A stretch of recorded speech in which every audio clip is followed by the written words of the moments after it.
Plusieurs pères de l'Église se sont arrêtés sur cette affirmation de l'Évangile d'après laquelle il restait 12 corbeilles pleines après la multiplication des pains. Alors 12, c'est le chiffre de la surabondance. Saint Augustin donne une interprétation intéressante.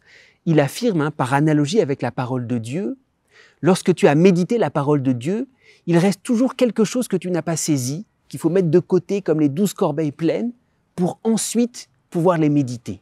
Mais profondément, qu'est-ce que cela veut dire ? Qu'il s'agisse du miracle de la multiplication des pains, de la parole de Jésus, de son Eucharistie, de sa passion elle-même et de tous ses dons, aucune réalisation de ces différents dons n'épuise le don que Jésus veut me faire.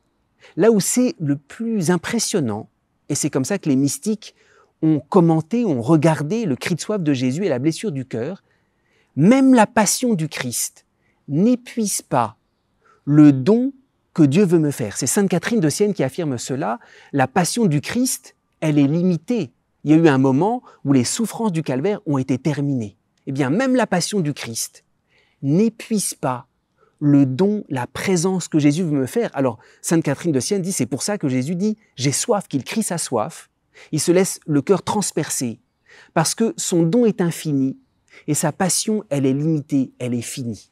Alors, les 12 corbeilles pleines qui restent, dès qu'il y a une réalisation, cela n'épuise pas l'intention du don de Dieu. Il ne faut pas rester aux apparences, aussi bien de la multiplication des pains que de la passion elle-même. La passion nous conduit, est le lieu du don de Dieu. Mais le don va encore plus loin.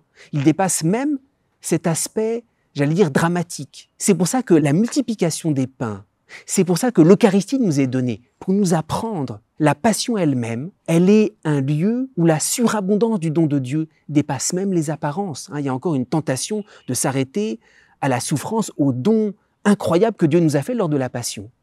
C'est pour nous ouvrir la porte. Rien ne peut épuiser la soif infinie du cœur de Dieu de nous attirer à lui.